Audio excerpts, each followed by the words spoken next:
How does a traitor become a traitor from a traitor's perspective? That is a question a new book out by a Minnesota author aims to answer. Becoming Benedict Arnold tells the story of how Benedict Arnold went from America's greatest battlefield general to America's biggest traitor. And this explores the act of treason, something that is still an issue even among today's political figures. Right now, we are happy to be joined by Minnesota author Steve Yoch. Thanks for being with us. It's great to be with you. Thank you.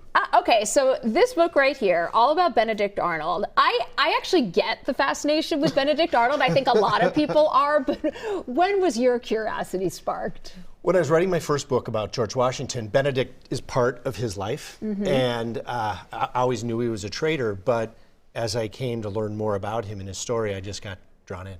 So you get drawn into the story. What is it about him that really drew you into him? The story itself, he starts out as one of our greatest patriots, and he becomes arguably the best battlefield general on both sides of the war. But then through intrigue and bad luck and wounds and injuries and love, he changes into our greatest traitor. And that story was so compelling, right? I just felt the need to share it. And what I think is interesting, so this book is actually historical fiction, heavy emphasis on the historical part though, but you write it in the first person. So we almost hear Benedict Arnold's his voice. I mean, through your voice, but why that way? Because it really hadn't been done. I mean, there's obviously a lot of nonfiction and fiction about Benedict, but nobody had really done a traitor from a traitor's perspective. And I'm not in any way excusing his behavior when we see what he's done, because he's a bad dude. But how does he see it in his mind? How was he betrayed? And that I found really fun to write and also to understand. By the way, in the back of the book, I have notes where it tells you what's really going on. Okay, so if you want like the real historical story there. Sometimes he didn't see the world the way it really was. So you truly got to know him inside and out. So do you sympathize with him? Do you admire him? Or what are qualities that you see in him, in Benedict Arnold? Yeah, I wish I could say that Benedict Arnold, our biggest traitor, was just like the most horrible guy in the world, and then it would make life easy, but it's more complicated. He had a lot of really admirable traits. First of all, he was a great patriot at the beginning.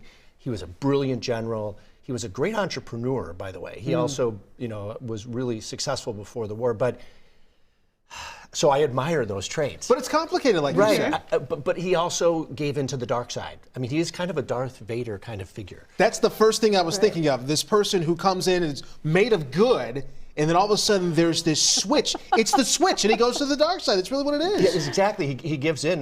My story of George Washington is Luke Skywalker, and Benedict Arnold really goes from being really an admirable good person to just giving in to the worst impulses. He doesn't listen to the better angels of his nature. So that's he always Steve's assumes the worst. Next book, comparing colonial America to Star Wars. We're going to get George Lucas involved in this project. It's going to be a now whole we're thing. nerding out fully for me, right? Why did he become a traitor? It was bad luck. He kept allying himself with people who died or were not a favor.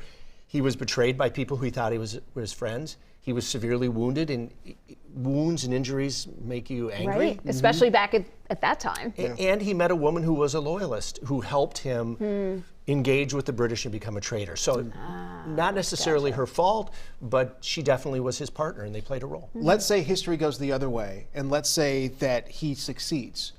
What happens? He would have fundamentally changed American history. If he had succeeded in what his plan was, the British would have won the revolution. He would have decapitated our leadership. George Washington and others would have been captured. And at that time, there were a lot of peace overtures going on, a thing called the Carlisle Commission, that would have essentially given us what we wanted when the revolution started.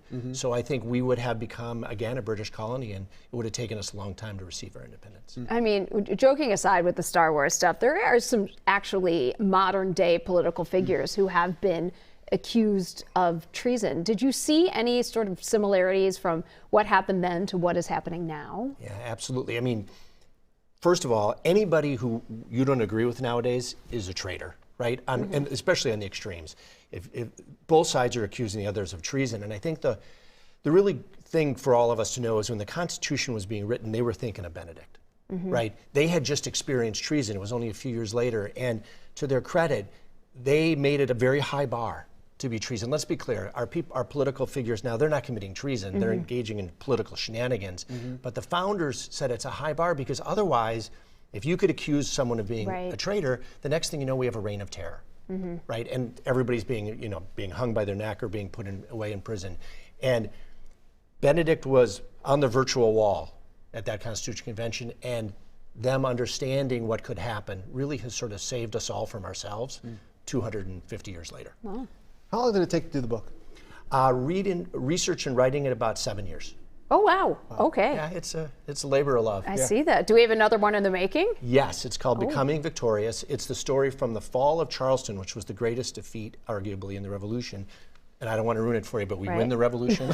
Oh, really? You don't say, oh. Spoiler alert. Got it. And to victory at Yorktown. So from a terrible defeat at Charleston to victory at Yorktown, that story is we were outnumbered 10-1 against their best general. It's an amazing story that, again, no one knows. So that's my next book. Steve, what's your day job? I'm a lawyer. Okay. So this is just like a hobby? This is fun. It is a hobby. We've already established I'm a nerd. So this is what I like to do for fun. And I have a great job, but I also have a great hobby, which keeps me entertained. Good. Well, nerds are always welcome here. If people want to find this book and buy this book, where can they find it? Of course, it's on Amazon, as everything is nowadays, as your prior story was. Yeah. I also have my own website. It's yoch.com, yoch.com. And there also you can buy local if that's your interest. Okay.